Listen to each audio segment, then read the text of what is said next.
TV Punjab देखने वाले सारे दर्शकों का स्वागत है जी। मैं हाँ मनदीप सिंह तो लैके हाज़र हाँ एक बार फिर टीवी पंजाब का खास न्यूज़ बुलेटिन ते पहला नज़र मारते हैं अज दीयां चोणवीआं खबरां ते। दुनिया के कई मुल्कों विच सुनामी की चेतावनी, समुद्र च फटिया ज्वालामुखी, अंटारियो च भारी बर्फबारी की चेतावनी, 25 तो 40 सेंटीमीटर तक हो सकती है बर्फबारी। क्यूबक च वधिया मौतां दा आंकड़ा, 24 घंटिਆਂ च होई 96 लोगों की मौत। एनडीपी की साबका लीडर का होया देहांत, ट्रूडो ਅਤੇ ਜਗਮੀਤ ਸਿੰਘ ने किया दुख का प्रगटावा। मिसीसागा के घर च लगी अग, 18 साल के नौजवान ने बचाईਆਂ जानां। ਇਹ ਸੀ ਅੱਜ ਦੀਆਂ ਚੋਣਵੀਆਂ ਖਬਰਾਂ ਤੇ ਹੁਣ ਖਬਰਾਂ ਵਿਸਥਾਰ ਨਾਲ।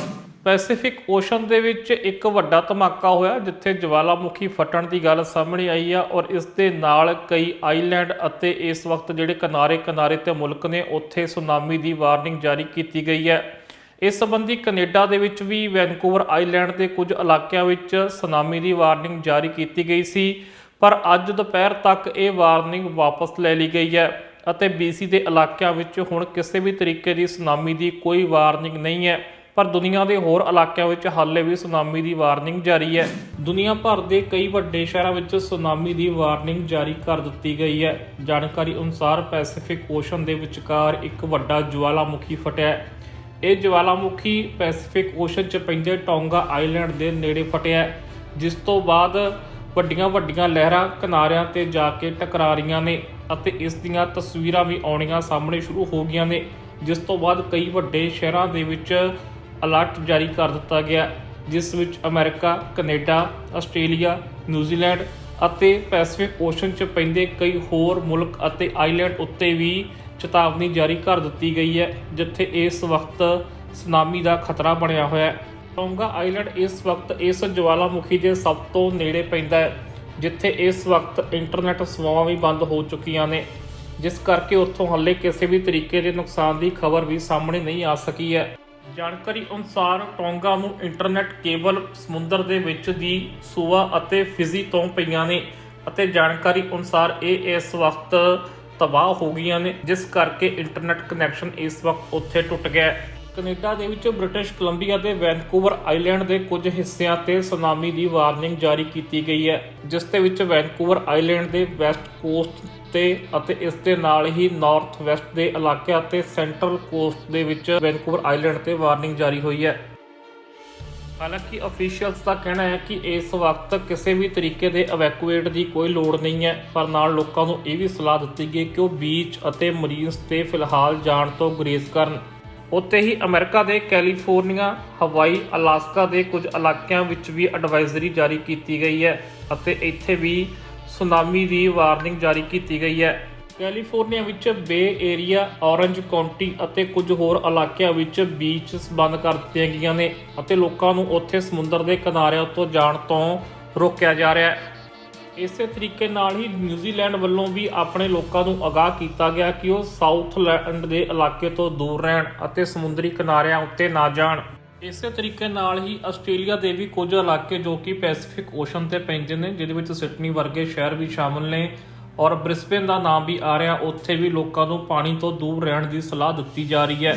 ਅੰਟਾਰੀਓ ਖੇਤਰ ਵਿੱਚ ਭਾਰੀ ਬਰਫ਼ਬਾਰੀ ਪੈਣ ਦੀ ਭਵਿੱਖਬਾਣੀ ਕੀਤੀ ਗਈ ਹੈ। এনवायरमेंट ਕੈਨੇਡਾ ਵੱਲੋਂ ਦੱਸਿਆ ਗਿਆ ਕਿ ਆਉਣ ਵਾਲੇ ਸਮੇਂ ਵਿੱਚ ਐਤਵਾਰ ਅਤੇ ਸੋਮਵਾਰ ਨੂੰ 25 ਤੋਂ 40 ਸੈਂਟੀਮੀਟਰ ਤੱਕ ਦੀ ਬਰਫ਼ਬਾਰੀ ਅੰਟਾਰੀਓ ਦੇ ਵੱਖ-ਵੱਖ ਖੇਤਰਾਂ ਵਿੱਚ ਹੋ ਸਕਦੀ ਹੈ। ਅੰਟਾਰੀਓ 'ਚ এনवायरमेंट ਕੈਨੇਡਾ ਵੱਲੋਂ ਬਰਫ਼ੀਲੇ ਤੂਫਾਨ ਦੀ ਭਵਿੱਖਬਾਣੀ ਕੀਤੀ ਗਈ ਹੈ। এনवायरमेंट ਕੈਨੇਡਾ ਅਨੁਸਾਰ ਅੰਟਾਰੀਓ ਦੇ ਸਾਊਥਰਨ ਇਲਾਕਿਆਂ ਵਿੱਚ ਐਤਵਾਰ ਸ਼ਾਮ ਅਤੇ ਸੋਮਵਾਰ ਸਵੇਰ ਤੱਕ 40 ਸੈਂਟੀਮੀਟਰ ਤੱਕ ਦੀ ਬਰਫ਼ਬਾਰੀ ਹੋ ਸਕਦੀ ਹੈ। ਇਸ ਦੇ ਨਾਲ ਹੀ ਕਿਹਾ ਗਿਆ ਕਿ ਤੇਜ਼ ਹਵਾਵਾਂ ਵੀ ਚੱਲ ਸਕਦੀਆਂ ਨੇ, ਜਿਸ ਕਰਕੇ ਵਿਜ਼ਿਬਿਲਿਟੀ ਵੀ ਘਟ ਸਕਦੀ ਹੈ ਅਤੇ ਸਫ਼ਰ ਕਰਨਾ ਪਹਿਲਾਂ ਨਾਲੋਂ ਕਿਤੇ ਔਖਾ ਹੋ ਜਾਵੇਗਾ। এনवायरमेंट ਕੈਨੇਡਾ ਵੱਲੋਂ Niagara fall, Kingston, Ottawa, Petersburg ਵਰਗੇ ਇਲਾਕਿਆਂ ਅਤੇ ਇਸ ਦੇ ਆਸ-ਪਾਸ ਦੇ ਨੇੜੇ ਵੀ 25 ਤੋਂ 40 ਸੈਂਟੀਮੀਟਰ ਤੱਕ ਦੀ ਬਰਫ਼ਬਾਰੀ ਦੀ ਭਵਿੱਖਬਾਣੀ ਕੀਤੀ ਹੈ। এনवायरमेंट ਕੈਨੇਡਾ ਵੱਲੋਂ ਦੱਸਿਆ ਕਿ ਸੋਮਵਾਰ ਸਵੇਰ ਨੂੰ ਬਰਫ਼ਬਾਰੀ ਤੇਜ਼ੀ ਨਾਲ ਪਵੇਗੀ, ਜਿੱਥੇ 1 ਘੰਟੇ ਵਿੱਚ 2 ਤੋਂ 5 ਸੈਂਟੀਮੀਟਰ ਤੱਕ ਦੀ ਬਰਫ਼ਬਾਰੀ ਹੋ ਸਕਦੀ ਹੈ। ਇਸ ਦੇ ਨਾਲ ਹੀ ਟੋਰਾਂਟੋ ਇਲਾਕੇ ਵਿੱਚ ਵੀ 10 ਤੋਂ 20 ਸੈਂਟੀਮੀਟਰ ਦੀ ਬਰਫ਼ਬਾਰੀ ਐਤਵਾਰ ਰਾਤ ਅਤੇ ਸੋਮਵਾਰ ਤੱਕ ਦੱਸੀ ਜਾ ਰਹੀ ਹੈ। ਅਤੇ ਇਸ ਦੇ ਨਾਲ ਇਹ ਵੀ ਦੱਸਿਆ ਜਾ ਰਿਹਾ ਹੈ ਕਿ ਇਸ ਬਰਫ਼ਬਾਰੀ ਕਾਰਨ ਸ਼ਹਿਰੀ ਇਲਾਕਿਆਂ ਵਿੱਚ ਟ੍ਰੈਫਿਕ ਵੀ ਪ੍ਰਭਾਵਿਤ ਹੋ ਸਕਦਾ ਹੈ। ਇਸ ਬਰਫ਼ਬਾਰੀ ਤੋਂ ਬਾਅਦ ਟੋਰਾਂਟੋ ਦੇ ਇਲਾਕੇ ਵਿੱਚ ਟੈਂਪਰੇਚਰ ਵੀ ਘਟ ਸਕਦਾ ਹੈ ਅਤੇ ਭਵਿੱਖਬਾਣੀ ਅਨੁਸਾਰ ਟੈਂਪਰੇਚਰ -30 ਤੱਕ ਵੀ ਪਹੁੰਚ ਸਕਦਾ ਹੈ ਅਤੇ ਠੰਡੀਆਂ ਹਵਾਵਾਂ ਤੱਕ ਵੀ ਚੱਲ ਸਕਦੀਆਂ ਨੇ। ਉੱਥੇ ਹੀ ਓਸ਼ਵਾ ਅਤੇ ਰਿਚਮੰਡ ਹਿੱਲ ਦੇ ਇਲਾਕਿਆਂ ਵਿੱਚ ਵੀ ਇਸੇ ਤਰੀਕੇ ਨਾਲ ਬਰਫ਼ਬਾਰੀ ਦੀ ਸੰਭਾਵਨਾ ਜਤਾਈ ਜਾ ਰਹੀ ਹੈ। ਇੱਥੇ ਜ਼ਿਕਰਯੋਗ ਹੈ ਕਿ ਮੰਡੇ ਤੋਂ ਅੰਟਾਰੀਓ ਵਿੱਚ ਸਕੂਲ ਖੁੱਲ੍ਹਣ ਜਾ ਰਹੇ ਨੇ ਅਤੇ ਪਹਿਲੇ ਦਿਨ ਹੀ ਭਾਰੀ ਬਰਫ਼ਬਾਰੀ ਕਾਰਨ ਬੱਚਿਆਂ ਨੂੰ ਸਕੂਲ ਜਾਣ ਵਿੱਚ ਵੀ ਕਾਫੀ ਪਰੇਸ਼ਾਨੀ ਦਾ ਸਾਹਮਣਾ ਕਰਨਾ ਪੈ ਸਕਦਾ ਹੈ। ਜਾਣਕਾਰੀ ਅਨੁਸਾਰ ਸੋਮਵਾਰ ਸਵੇਰ ਤੱਕ ਬਰਫ਼ਬਾਰੀ ਪਵੇਗੀ ਅਤੇ ਸ਼ਾਮ ਤੱਕ ਹਾਲਾਤ ਕੁਝ ਬਿਹਤਰ ਹੋਣ ਦੀ ਉਮੀਦ ਵੀ ਜਤਾਈ ਜਾ ਰਹੀ ਹੈ। ਕਿਊਬਕ ਵਿੱਚ ਕਰੋਨਾ ਵਾਇਰਸ ਨਾਲ ਹੋਣ ਵਾਲੀਆਂ ਮੌਤਾਂ ਦਾ ਅੰਕੜਾ ਇੱਕ ਵਾਰੀ ਫੇਰ ਵਧਿਆ ਹੈ। ਤਾਜ਼ਾ ਜਾਣਕਾਰੀ ਅਨੁਸਾਰ ਉੱਥੇ ਬੀਤੇ 24 ਘੰਟਿਆਂ ਦੌਰਾਨ 96 ਲੋਕਾਂ ਦੀ ਮੌਤ ਹੋਈ ਹੈ, ਜੋ ਕਿ ਵੱਡਾ ਵਾਧਾ ਹੈ। ਸੋ ਇਸ ਦੇ ਨਾਲ ਹੀ ਕੇਸਾਂ ਦੀ ਗਿਣਤੀ 'ਚ ਵੀ ਵਾਧਾ ਹੋ ਰਿਹਾ ਹੈ। ਕਿਊਬਕ ਵਿੱਚ ਕਰੋਨਾ ਵਾਇਰਸ ਕਾਰਨ ਬੀਤੇ 24 ਘੰਟਿਆਂ ਦੌਰਾਨ 96 ਲੋਕਾਂ ਦੀ ਮੌਤ ਹੋ ਚੁੱਕੀ ਹੈ। ਕਿਊਬਕ ਵਿੱਚ ਮੌਤਾਂ ਹੋਣ ਦੇ ਆંકੜੇ ਵਿੱਚ ਇੱਕਦਮ ਭਾਰੀ ਵਾਧਾ ਹੋਇਆ ਹੈ। ਜਾਣਕਾਰੀ ਅਨੁਸਾਰ 5 ਮਈ 2020 ਨੂੰ ਕਿਊਬਕ ਵਿੱਚ ਇੱਕ ਦਿਨ 'ਚ 100 ਮੌਤਾਂ ਦਰਜ ਕੀਤੀਆਂ ਗਈਆਂ ਸਨ। ਉਸ ਤੋਂ ਬਾਅਦ ਇਹ ਵੱਡਾ ਅੰਕੜਾ ਦੱਸਿਆ ਜਾ ਰਿਹਾ ਹੈ ਜੋ ਅੱਜ ਪ੍ਰਾਪਤ ਹੋਇਆ ਹੈ। ਕਿਊਬਕ ਵਿੱਚ ਹੁਣ 12,299 ਲੋਕਾਂ ਦੀ ਮੌਤ ਕਰੋਨਾ ਵਾਇਰਸ ਕਾਰਨ ਹੋ ਚੁੱਕੀ ਹੈ। ਹਸਪਤਾਲਾਂ 'ਚ ਦਾਖਲ ਲੋਕਾਂ ਦੀ ਗਿਣਤੀ ਵੀ ਲਗਾਤਾਰ ਕਿਊਬਕ ਵਿੱਚ ਵੱਧ ਰਹੀ ਹੈ। ਕਿਊਬਕ ਵਿੱਚ ਇਸ ਵਕਤ 3195 ਲੋਕ ਹਸਪਤਾਲ ਵਿੱਚ ਦਾਖਲ ਨੇ ਜੋ ਕਿ ਕਰੋਨਾ ਵਾਇਰਸ ਤੋਂ ਪੀੜਤ ਨੇ। ਕਿਊਬਕ ਤੇ ਹਸਪਤਾਲਾਂ ਵਿੱਚ 275 ਲੋਕਾਂ ਦੀ ਹਾਲਤ ਗੰਭੀਰ ਦੱਸੀ ਜਾ ਰਹੀ ਹੈ ਜੋ ਕਿ ਇਸ ਵਕਤ ICU ਵਿੱਚ ਦਾਖਲ ਨੇ, ਜਿਨ੍ਹਾਂ ਵਿੱਚੋਂ ਕਈਆਂ ਨੂੰ ਵੈਂਟੀਲੇਟਰ ਉੱਤੇ ਰੱਖਿਆ ਗਿਆ ਹੈ ਕਿਉਂਕਿ ਉਹਨਾਂ ਨੂੰ ਸਾਹ ਲੈਣ ਦੇ ਵਿੱਚ ਵੀ ਤਕਲੀਫ ਆ ਰਹੀ ਹੈ। ਬੀਤੇ 24 ਘੰਟਿਆਂ ਦੌਰਾਨ ਕਿਊਬਕ ਵਿੱਚ 6705 ਕੇਸ ਕਰੋਨਾ ਵਾਇਰਸ ਦੇ ਨਵੇਂ ਆ ਚੁੱਕੇ ਨੇ। ਹਾਲਾਂਕਿ ਇਸ ਦੇ ਨਾਲ ਇਹ ਵੀ ਦੱਸਿਆ ਜਾ ਰਿਹਾ ਕਿ ਇਸ ਵਕਤ ਟੈਸਟਿੰਗ ਐਲੀਜੀਬਿਲਟੀ ਦੇ ਕਾਰਨ ਕੇਸਾਂ ਦੀ ਅਸਲੀ ਗਿਣਤੀ ਸਾਹਮਣੇ ਨਹੀਂ ਆ ਰਹੀ ਹੈ। ਕਿਊਬਕ ਵਿੱਚ ਹੁਣ ਅਜਿਹੇ ਲੋਕਾਂ ਦੀ ਗਿਣਤੀ ਵੱਧ ਰਹੀ ਹੈ ਜੋ ਕਿ ਹੁਣ ਪਹਿਲੀ ਡੋਜ਼ ਵੈਕਸੀਨ ਦੀ ਲਗਵਾਉਣਾ ਚਾਹੁੰਦੇ ਨੇ। ਜਾਣਕਾਰੀ ਅਨੁਸਾਰ ਪਹਿਲਾਂ ਆਮ ਤੌਰ ਤੇ 300 ਲੋਕ ਇਸ ਲਈ ਫੋਨ ਕਰਦੇ ਸਨ ਜਾਂ ਅਪਾਇੰਟਮੈਂਟ ਲੈਂਦੇ ਸਨ, ਪਰ ਹੈਲਥ ਟੈਕਸ ਦੀ ਅਨਾਉਂਸਮੈਂਟ ਹੋਣ ਤੋਂ ਬਾਅਦ ਇਸ ਵਿੱਚ ਵਾਧਾ ਹੋਇਆ, ਜਿਸ ਦੇ ਵਿੱਚ ਇਹ ਦੱਸਿਆ ਗਿਆ ਕਿ ਮੰਗਲਵਾਰ ਨੂੰ 564 ਅਤੇ ਬੁੱਧਵਾਰ ਨੂੰ 600 ਤੋਂ ਵੀ ਵੱਧ ਲੋਕਾਂ ਨੇ ਆਪਣੀ ਫਸਟ ਡੋਜ਼ ਲਈ ਅਪਾਇੰਟਮੈਂਟ ਲਈ ਹੈ। ਇਸ ਦੇ ਨਾਲ ਹੀ 25 ਤੋਂ ਲੈ ਕੇ 29 ਸਾਲ ਦੇ ਵਿਚਕਾਰ ਵੀ ਇਸ ਵਕਤ 3 ਗੁਣਾ ਵੱਧ ਲੋਕ ਅਪਾਇੰਟਮੈਂਟਸ ਲੈ ਰਹੇ ਨੇ। ਸੂਬੇ 'ਚ ਇਸ ਵਕਤ ਬੂਸਟਰ ਸ਼ਾਟ ਲਾਉਣ ਦਾ ਕੰਮ ਵੀ ਤੇਜ਼ੀ ਨਾਲ ਚੱਲ ਰਿਹਾ ਹੈ। ਜਾਣਕਾਰੀ ਅਨੁਸਾਰ ਸੂਬੇ ਵਿੱਚ 90% ਐਲੀਜੀਬਲ ਲੋਕ ਇਸ ਵਕਤ ਆਪਣਾ ਪਹਿਲਾ ਟੀਕਾ ਲਵਾ ਚੁੱਕੇ ਨੇ, ਜਦਕਿ 82% ਲੋਕ ਦੂਜਾ ਟੀਕਾ ਲਵਾ ਚੁੱਕੇ ਨੇ ਅਤੇ 31% ਲੋਕ ਬੂਸਟਰ ਸ਼ਾਟ ਭਾਵ ਕੇ ਤੀਜਾ ਟੀਕਾ ਵੀ ਲਵਾ ਚੁੱਕੇ ਨੇ। ਇੱਥੇ ਜ਼ਿਕਰਯੋਗ ਹੈ ਕਿ ਕੁਝ ਦਿਨ ਪਹਿਲਾਂ ਕਿਊਬਕ ਸਰਕਾਰ ਵੱਲੋਂ ਹੈਲਥ ਟੈਕਸ ਦਾ ਐਲਾਨ ਕੀਤਾ ਗਿਆ ਸੀ ਕਿ ਜਿਹੜੇ ਲੋਕ ਵੈਕਸੀਨ ਨਹੀਂ ਲਗਵਾ ਰਹੇ ਨੇ ਉਹਨਾਂ ਉੱਤੇ ਹੈਲਥ ਟੈਕਸ ਲਾ ਕੇ ਉਹਨਾਂ ਕੋਲੋਂ ਹੈਲਥ ਸੈਕਟਰ ਤੇ ਪੈ ਰਹੇ ਬੋਝ ਦੇ ਸੰਬੰਧ ਵਿੱਚ ਜੁਰਮਾਨਾ ਵਸੂਲਿਆ ਜਾਵੇਗਾ, ਜਿਸ ਤੋਂ ਬਾਅਦ ਹੁਣ ਕੁਝ ਲੋਕ ਨਿਕਲੇ ਨੇ ਅਤੇ ਆ ਕੇ ਉਹ ਵੈਕਸੀਨ ਲਗਵਾਉਣ ਲਈ ਅਪਾਇੰਟਮੈਂਟਸ ਬੁੱਕ ਕਰਵਾ ਰਹੇ ਨੇ, ਜਿਸ ਤੋਂ ਬਾਅਦ ਪਤਾ ਲੱਗਦਾ ਕਿ ਸਰਕਾਰ ਵੱਲੋਂ ਕੀਤੇ ਗਏ ਇਸ ਐਲਾਨ ਦਾ ਅਸਰ ਹੋ ਰਿਹਾ ਹੈ। ਹਾਲਾਂਕਿ ਸਰਕਾਰ ਨੇ ਹਾਲੇ ਇਹ ਨਹੀਂ ਦੱਸਿਆ ਕਿ ਇਹ ਟੈਕਸ ਕਿੰਨਾ ਹੋਵੇਗਾ ਤੇ ਕਦੋਂ ਤੋਂ ਸ਼ੁਰੂ ਹੋਵੇਗਾ। ਬ੍ਰਿਟਿਸ਼ ਕੋਲੰਬੀਆ ਦੇ ਸ਼ਹਿਰ ਮਿਸ਼ਨ ਵਿੱਚ ਬੀਤੀ ਰਾਤ ਇੱਕ ਟਰੱਕ ਚੋਰੀ ਹੋਇਆ ਸੀ। ਇਹ ਟਰੱਕ ਇੱਕ ਪੰਜਾਬੀ ਦਾ ਸੀ ਜਿਸ ਨੂੰ ਅੱਜ ਐਪਸਪੋਰਟ ਤੋਂ ਬਰਾਮਦ ਕਰ ਲਿਆ ਗਿਆ। ਫੇਸਬੁੱਕ ਦੀ ਮਦਦ ਦੇ ਨਾਲ ਇਸ ਟਰੱਕ ਨੂੰ ਲੱਭਿਆ ਗਿਆ ਕਿਉਂਕਿ ਸੋਸ਼ਲ ਮੀਡੀਆ ਤੇ ਇਸ ਦੀਆਂ ਤਸਵੀਰਾਂ ਵਾਇਰਲ ਕਰ ਦਿੱਤੀਆਂ ਗਈਆਂ ਸੀ ਔਰ ਅੱਜ ਜਦੋਂ ਹੀ ਇਸ ਨੂੰ ਕਿਸੇ ਵਿਅਕਤੀ ਨੇ ਸੜਕ ਉੱਤੇ ਦੇਖਿਆ ਤਾਂ ਤੁਰੰਤ ਪੁਲਿਸ ਨੂੰ ਫੋਨ ਕਰ ਦਿੱਤਾ, ਜਿਸ ਤੋਂ ਬਾਅਦ ਇਹ ਟਰੱਕ ਕਾਬੂ ਕਰ ਲਿਆ। ਬ੍ਰਿਟਿਸ਼ ਕੋਲੰਬੀਆ ਦੇ ਮਿਸ਼ਨ ਸ਼ਹਿਰ ਵਿੱਚ ਇੱਕ ਟਰੱਕ ਟ੍ਰੇਲਰ ਚੋਰੀ ਹੋਣ ਦੀ ਘਟਨਾ ਵਾਪਰੀ ਹੈ, ਜਿਸ ਤੋਂ ਬਾਅਦ ਅਗਲੇ ਹੀ ਦਿਨ ਇਸ ਨੂੰ ਬਰਾਮਦ ਕਰ ਲਿਆ ਗਿਆ ਤੇ ਇਸ ਮਾਮਲੇ ਵਿੱਚ ਇੱਕ ਵਿਅਕਤੀ ਨੂੰ ਵੀ ਗ੍ਰਿਫਤਾਰ ਕਰ ਲਿਆ ਗਿਆ। ਜਾਣਕਾਰੀ ਅਨੁਸਾਰ ਮਿਸ਼ਨ ਦੇ ਇੱਕ ਯਾਰਡ ਵਿੱਚੋਂ ਬੀਤੀ ਰਾਤ ਸ਼ਾਮ 6 ਵਜੇ ਤੋਂ ਲੈ ਕੇ 11 ਵਜੇ ਦੇ ਵਿੱਚ ਇੱਕ ਟਰੱਕ ਚੋਰੀ ਹੋਇਆ, ਜਿਸ ਦੇ ਨਾਲ ਫਲੈਟ ਟ੍ਰੇਲਰ ਵੀ ਸੀ। ਚੋਰੀ ਦੀ ਵਾਰਦਾਤ ਹੋਣ ਤੋਂ ਬਾਅਦ ਇਸ ਟਰੱਕ ਦੀਆਂ ਤਸਵੀਰਾਂ ਸੋਸ਼ਲ ਮੀਡੀਆ ਉੱਤੇ ਪਾ ਦਿੱਤੀਆਂ ਗਈਆਂ, ਜੋ ਕਿ ਟਰੱਕਿੰਗ ਨਾਲ ਸੰਬੰਧਿਤ ਕਈ ਗਰੁੱਪਾਂ ਵਿੱਚ ਵੀ ਸ਼ੇਅਰ ਕੀਤੀਆਂ ਗਈਆਂ ਅਤੇ ਪੁਲਿਸ ਨੂੰ ਵੀ ਇਸ ਵਾਰਦਾਤ ਦੀ ਜਾਣਕਾਰੀ ਦੇ ਦਿੱਤੀ ਗਈ ਸੀ, ਜਿਸ ਤੋਂ ਬਾਅਦ ਪੁਲਿਸ ਵੱਲੋਂ ਵੀ ਇਸ ਦੀ ਭਾਲ ਕੀਤੀ ਜਾ ਰਹੀ ਸੀ। ਫੋਟੋਆਂ ਸੋਸ਼ਲ ਮੀਡੀਆ ਤੇ ਵਾਇਰਲ ਹੋਣ ਤੋਂ ਬਾਅਦ ਸਭ ਦੀ ਨਜ਼ਰ ਵਿੱਚ ਇਹ ਘਟਨਾ ਆ ਗਈ ਸੀ, ਜਿਸ ਤੋਂ ਬਾਅਦ ਅੱਜ ਦੁਪਹਿਰ ਐਪਸਪੋਰਟ ਦੀਆਂ ਸੜਕਾਂ ਉੱਤੇ ਅੱਜ ਇੱਕ ਟਰੱਕ ਦੌੜਦਾ ਦੇਖਿਆ ਗਿਆ, ਜੋ ਉਹਨਾਂ ਫੋਟੋਆਂ ਨਾਲ ਮੇਲ ਖਾਂਦਾ ਸੀ ਅਤੇ ਇਸ ਨੂੰ ਗਲਤ ਤਰੀਕੇ ਨਾਲ ਚਲਾਇਆ ਜਾ ਰਿਹਾ ਸੀ। ਜਾਣਕਾਰੀ ਅਨੁਸਾਰ ਇਸ ਦਾ ਇੱਕ ਟਾਇਰ ਵੀ ਨੁਕਸਾਨਿਆ ਹੋਇਆ ਸੀ, ਜਿਸ ਤੋਂ ਬਾਅਦ ਤੁਰੰਤ ਪੁਲਿਸ ਨੂੰ ਕਾਲ ਕੀਤੀ ਗਈ ਅਤੇ ਪੁਲਿਸ ਵੱਲੋਂ ਇਸ ਟਰੱਕ ਨੂੰ ਘੇਰ ਲਿਆ ਗਿਆ। ਇਸੇ ਦੌਰਾਨ ਹੀ ਟਰੱਕ ਚਲਾ ਰਿਹਾ ਵਿਅਕਤੀ ਟਰੱਕ ਦੀ ਟੱਕਰ ਮਰਵਾ ਕੇ ਖੁਦ ਭੱਜ ਕੇ ਇੱਕ ਪੈਟਰੋਲ ਪੰਪ ਵੱਲ ਭੱਜ ਗਿਆ, ਜਿਸ ਨੂੰ ਬਾਅਦ 'ਚ ਗ੍ਰਿਫਤਾਰ ਕਰ ਲਿਆ ਗਿਆ ਅਤੇ ਟਰੱਕ ਨੂੰ ਬਰਾਮਦ ਕਰ ਲਿਆ ਗਿਆ। ਹਾਲਾਂਕਿ ਇਸ ਦੌਰਾਨ ਸਿਰਫ ਟਰੱਕ ਨੂੰ ਹੀ ਬਰਾਮਦ ਕੀਤਾ ਗਿਆ, ਜਦਕਿ ਟ੍ਰੇਲਰ ਦਾ ਪਤਾ ਲੱਗਣਾ ਹਾਲੇ ਬਾਕੀ ਹੈ। ਕੈਨੇਡਾ ਦੇ ਪ੍ਰਧਾਨ ਮੰਤਰੀ ਜਸਟਿਨ ਟਰੂਡੋ ਅਤੇ ਐਨਡੀਪੀ ਲੀਡਰ ਜਗਮੀਤ ਸਿੰਘ ਵੱਲੋਂ ਦੁੱਖ ਦਾ ਪ੍ਰਗਟਾਵਾ ਕੀਤਾ ਗਿਆ, ਕਿਉਂਕਿ ਐਨਡੀਪੀ ਦੇ ਸਾਬਕਾ ਲੀਡਰ ਦਾ ਦੇਹਾਂਤ ਹੋਇਆ। ਆਓ ਦੇਖਦੇ ਹਾਂ ਕਿ ਕਿਸ ਲੀਡਰ ਦੇ ਤੁਰ ਜਾਣ ਤੇ ਇਹ ਦੋਵੇਂ ਲੀਡਰ ਦੁੱਖ ਦਾ ਪ੍ਰਗਟਾਵਾ ਕਰ ਰਹੇ ਨੇ। ਐਨਡੀਪੀ ਪਾਰਟੀ ਦੀ ਸਾਬਕਾ ਲੀਡਰ ਅਲੈਕਸਾ ਮੈਕਡੋਨਾ ਦਾ ਦੇਹਾਂਤ ਹੋ ਗਿਆ। ਉਹ 77 ਸਾਲ ਦੇ ਸਨ ਅਤੇ ਲੰਬੇ ਸਮੇਂ ਤੋਂ ਇੱਕ ਬਿਮਾਰੀ ਤੋਂ ਪੀੜਤ ਸਨ, ਜਿਸ ਤੋਂ ਬਾਅਦ ਸ਼ਨੀਵਾਰ ਨੂੰ ਉਹਨਾਂ ਦੀ ਮੌਤ ਹੋ ਗਈ। ਉਹਨਾਂ ਦੇ ਪਰਿਵਾਰ ਵੱਲੋਂ ਇਸ ਦੀ ਪੁਸ਼ਟੀ ਕੀਤੀ ਗਈ ਹੈ। ਅਲੈਕਸਾ ਦੀ ਮੌਤ ਤੋਂ ਬਾਅਦ ਕੈਨੇਡਾ ਦੇ ਪ੍ਰਧਾਨ ਮੰਤਰੀ ਅਤੇ ਐਨਡੀਪੀ ਪਾਰਟੀ ਦੇ ਲੀਡਰ ਜਗਮੀਤ ਸਿੰਘ ਵੱਲੋਂ ਗਹਿਰੇ ਦੁੱਖ ਦਾ ਪ੍ਰਗਟਾਵਾ ਕੀਤਾ ਗਿਆ। ਅਲੈਕਸਾ ਲੰਬੇ ਸਮੇਂ ਤੱਕ ਸਰਗਰਮ ਰਾਜਨੀਤੀ ਵਿੱਚ ਸਰਗਰਮ ਰਹੀ। 1980 ਵਿੱਚ ਉਹ ਨਵਾਂ ਸਕੋਸ਼ੀਆ ਦੀ ਐਨਡੀਪੀ ਪਾਰਟੀ ਦੀ ਲੀਡਰ ਬਣੀ ਸੀ, ਜਿਸ ਤੋਂ ਬਾਅਦ ਉਹ 1995 ਤੱਕ ਫੈਡਰਲ ਐਨਡੀਪੀ ਦੇ ਲੀਡਰ ਬਣੀ ਅਤੇ ਉਹ 2002 ਤੱਕ ਐਨਡੀਪੀ ਦੀ ਲੀਡਰ ਬਣੀ ਰਹੀ। ਹੈਲੀਫੈਕਸ ਵਿੱਚ ਅੱਜ ਅਲੈਕਸਾ ਦਾ ਦੇਹਾਂਤ ਹੋਣ ਤੋਂ ਬਾਅਦ ਨਵਾਂ ਸਕੋਸ਼ੀਆ ਦੇ ਪ੍ਰੀਮੀਅਰ ਨੇ ਵੀ ਉਸ ਦੀ ਮੌਤ ਤੇ ਦੁੱਖ ਦਾ ਪ੍ਰਗਟਾਵਾ ਕੀਤਾ ਹੈ। ਅਲੈਕਸਾ ਦੇ ਦੇਹਾਂਤ ਤੋਂ ਬਾਅਦ ਕੈਨੇਡਾ ਦੇ ਪ੍ਰਧਾਨ ਮੰਤਰੀ ਜਸਟਿਨ ਟਰੂਡੋ ਨੇ ਟਵਿੱਟਰ ਉੱਤੇ ਲਿਖਦਿਆਂ ਕਿਹਾ ਕਿ ਅਲੈਕਸਾ ਦਾ ਜਾਣਾ ਕੈਨੇਡਾ ਦੇ ਲਈ ਇੱਕ ਵੱਡਾ ਘਾਟਾ ਹੈ। ਉਹਨਾਂ ਕਿਹਾ ਕਿ ਅਲੈਕਸਾ ਨੇ ਆਪਣੇ ਜ਼ਿੰਦਗੀ ਦੌਰਾਨ ਇੱਕ ਇਤਿਹਾਸ ਬਣਾਇਆ, ਜਿਸ ਵਿੱਚ ਉਸਨੇ ਔਰਤਾਂ ਨੂੰ ਅੱਗੇ ਲੈ ਕੇ ਆਂਦਾ ਅਤੇ ਔਰਤਾਂ ਦੇ ਰਸਤੇ 'ਚ ਆਉਣ ਵਾਲੀਆਂ ਔਕੜਾਂ ਨੂੰ ਖਤਮ ਕੀਤਾ। ਟਰੂਡੋ ਨੇ ਅਲੈਕਸਾ ਦੇ ਪਰਿਵਾਰ, ਦੋਸਤਾਂ, ਕੁਲੀਗਸ ਅਤੇ ਉਸ ਤੋਂ ਪ੍ਰੇਰਨਾ ਲੈਣ ਵਾਲੇ ਲੋਕਾਂ ਨਾਲ ਹਮਦਰਦੀ ਪ੍ਰਗਟ ਕੀਤੀ ਹੈ। ਉੱਥੇ ਹੀ ਐਨਡੀਪੀ ਦੇ ਮੌਜੂਦਾ ਲੀਡਰ ਵੱਲੋਂ ਐਨਡੀਪੀ ਦੇ ਸਾਬਕਾ ਲੀਡਰ ਦੇ ਤੁਰ ਜਾਣ ਤੋਂ ਬਾਅਦ ਗਹਿਰੇ ਦੁੱਖ ਦਾ ਪ੍ਰਗਟਾਵਾ ਕੀਤਾ। ਜਗਮੀਤ ਸਿੰਘ ਨੇ ਕਿਹਾ ਕਿ ਅੱਜ ਕੈਨੇਡਾ ਦੇ ਲਈ ਉਦਾਸ ਦਿਨ ਹੈ। ਉਹਨਾਂ ਨੇ ਕਿਹਾ ਕਿ ਅਲੈਕਸਾ ਨੇ ਔਰਤਾਂ ਨੂੰ ਪੋਲਿਟਿਕਸ ਵਿੱਚ ਲੈ ਕੇ ਆਂਦਾ ਅਤੇ ਅੱਗੇ ਹੋ ਕੇ ਲੀਡ ਕੀਤਾ। ਉਹਨਾਂ ਕਿਹਾ ਕਿ ਅਲੈਕਸਾ ਨੇ ਆਪਣੀ ਸਾਰੀ ਜ਼ਿੰਦਗੀ ਸੋਸ਼ਲ ਜਸਟਿਸ ਅਤੇ ਔਰਤਾਂ ਨੂੰ ਪੋਲਿਟਿਕਸ ਵਿੱਚ ਲਿਆਉਣ ਲਈ ਲਾ ਦਿੱਤੀ ਅਤੇ ਉਹਨਾਂ ਨੇ ਕਿਹਾ ਕਿ ਕੈਨੇਡਾ ਅਲੈਕਸਾ ਨੂੰ ਹਮੇਸ਼ਾ ਯਾਦ ਰੱਖੇਗਾ। ਮਿਸੀਸਾਗਾ ਵਿੱਚ ਅੱਜ ਇੱਕ ਘਰ ਨੂੰ ਅੱਗ ਲੱਗ ਗਈ, ਜਿਸ ਤੋਂ ਬਾਅਦ 6 ਜਾਣਿਆਂ ਨੂੰ ਹਸਪਤਾਲ ਦਾਖਲ ਕਰਵਾਇਆ ਗਿਆ, ਜਿਸ ਵਿੱਚੋਂ 5 ਬੱਚੇ ਨੇ। ਇਸੇ ਦੌਰਾਨ ਹੀ ਇੱਕ 18 ਸਾਲ ਦੇ ਲੜਕੇ ਨੇ ਬਹਾਦਰੀ ਦਿਖਾਈ ਅਤੇ 2 ਬੱਚਿਆਂ ਦੀ ਜਾਨ ਬਚਾਈ, ਜਿਸ ਨੇ ਅੱਗ ਲੱਗੇ ਘਰ ਦੇ ਵਿੱਚੋਂ 2 ਬੱਚਿਆਂ ਨੂੰ ਬਾਹਰ ਕੱਢਿਆ। ਮਿਸੀਸਾਗਾ ਵਿੱਚ ਅੱਜ ਇੱਕ ਘਰ ਨੂੰ ਭਿਆਨਕ ਅੱਗ ਲੱਗ ਗਈ। ਜਿਸ ਦੌਰਾਨ ਅੱਗ ਲੱਗੀ ਉਸ ਦੌਰਾਨ ਘਰ ਵਿੱਚ ਕੁਝ ਬੱਚੇ ਮੌਜੂਦ ਸਨ, ਜਿਨ੍ਹਾਂ ਨੂੰ ਸਮਾਂ ਰਹਿੰਦਿਆਂ ਘਰ ਵਿੱਚੋਂ ਕੱਢ ਲਿਆ ਗਿਆ।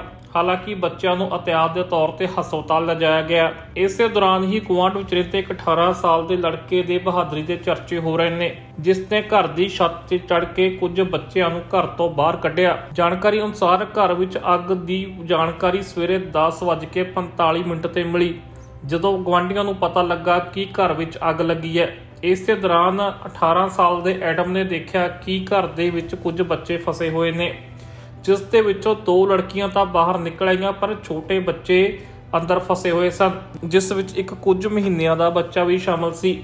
ਐਡਮ ਨੇ ਤੁਰੰਤ ਕੰਧ ਟੱਪ ਕੇ ਘਰ ਦੀ ਛੱਤ ਤੇ ਚੜ੍ਹ ਕੇ ਖਿੜਕੀ ਰਾਹੀਂ ਕੁਝ ਬੱਚਿਆਂ ਨੂੰ ਘਰ ਤੋਂ ਬਾਹਰ ਕੱਢਿਆ, ਜਿਸ ਦੀ ਚਾਰੇ ਪਾਸੇ ਚਰਚਾ ਹੋ ਰਹੀ ਹੈ। ਫਾਇਰ ਫਾਈਟਰਸ ਨੂੰ ਘਰ 'ਚ ਅੱਗ ਬੁਝਾਉਣ ਵਿੱਚ ਭਾਰੀ ਮੁਸ਼ੱਕਤ ਦਾ ਸਾਹਮਣਾ ਕਰਨਾ ਪਿਆ। ਜਾਣਕਾਰੀ ਅਨੁਸਾਰ ਅੱਗ ਦਾ ਟੈਂਪਰੇਚਰ ਇੰਨਾ ਜ਼ਿਆਦਾ ਹੋ ਗਿਆ ਸੀ ਕਿ ਫਾਇਰ ਫਾਈਟਰਸ ਦੇ ਹੈਲਮਟ ਤੱਕ ਪਿਘਲ ਰਹੇ ਸਨ, ਜਿਸ ਦੀਆਂ ਤਸਵੀਰਾਂ ਵੀ ਸੋਸ਼ਲ ਮੀਡੀਆ ਤੇ ਸਾਂਝੀਆਂ ਕੀਤੀਆਂ ਜਾ ਰਹੀਆਂ ਨੇ। ਇਸ ਘਟਨਾ ਤੋਂ ਬਾਅਦ ਐਡਮ ਦੀ ਚਾਰੇ ਪਾਸੇ ਚਰਚਾ ਹੋ ਰਹੀ ਹੈ, ਜਿਸ ਨੇ ਆਪਣੀ ਜਾਨ ਤੇ ਖੇਡ ਕੇ ਬੱਚਿਆਂ ਦੀ ਜਾਨ ਬਚਾਈ।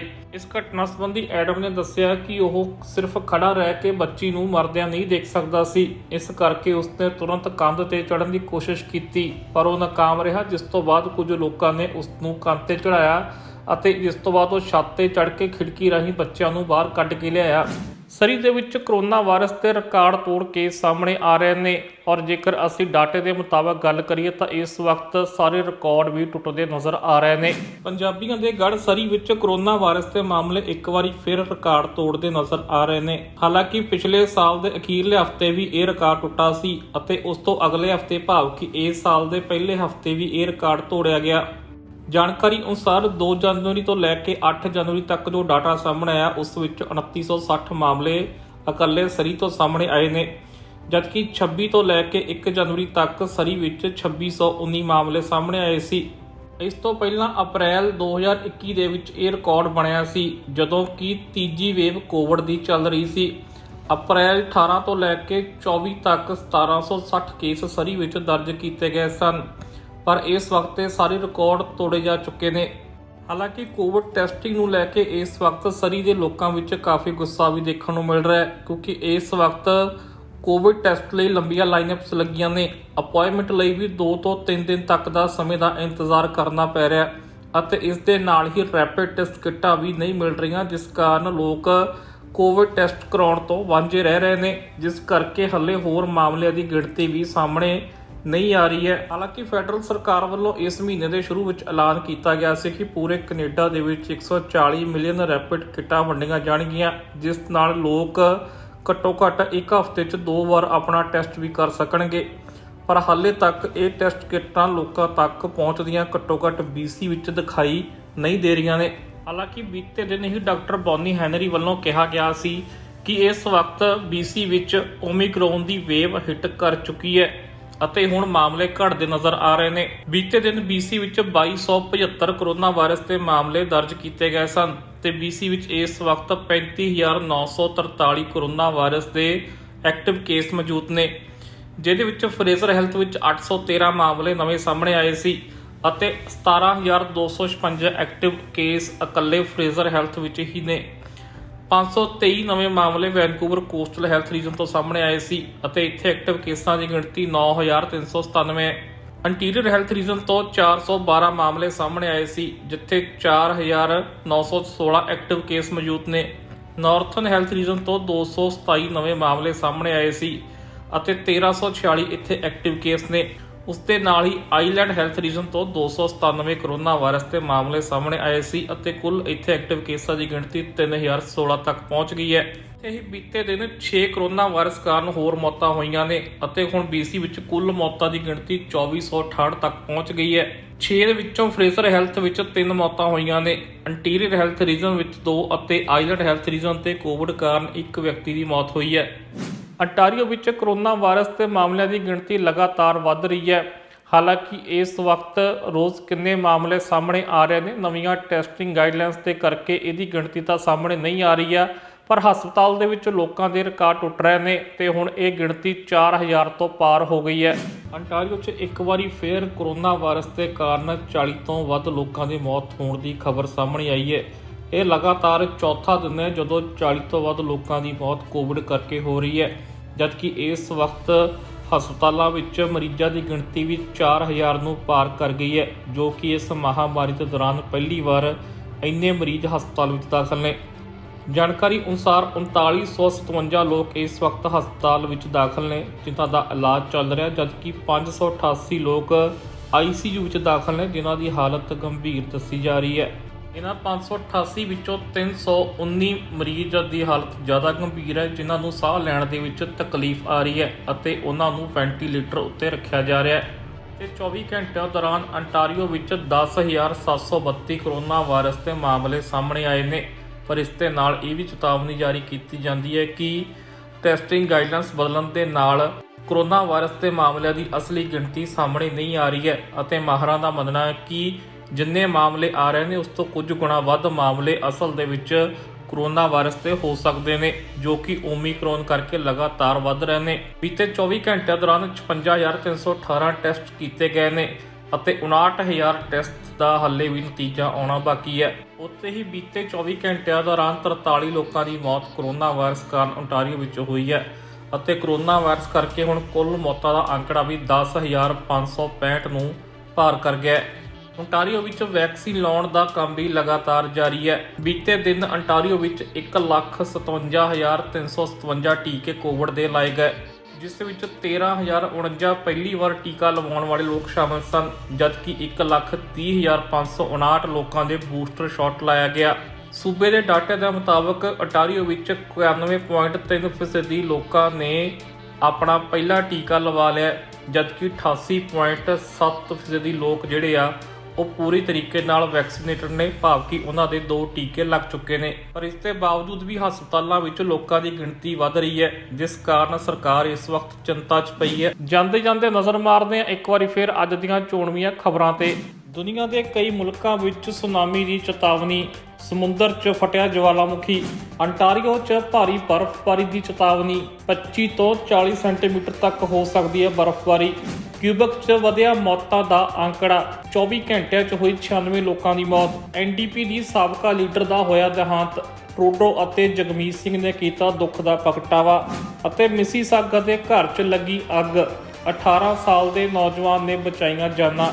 ਸੋ ਇਹ ਸੀ ਅੱਜ ਦਾ ਖਬਰਾਂ ਦਾ ਖਾਸ ਨਿਊਜ਼ ਬੁਲਟਨ। ਸੋ ਇਸੇ ਤਰੀਕੇ ਨਾਲ ਅਸੀਂ ਖਾਸ ਤੇ ਅਹਿਮ ਖਬਰਾਂ ਲੈ ਕੇ ਹਾਜ਼ਰ ਹੁੰਦੇ ਰਹਾਂਗੇ। ਤੁਸੀਂ ਦੇਖਦੇ ਰਹੋ ਟੀਵੀ ਪੰਜਾਬ।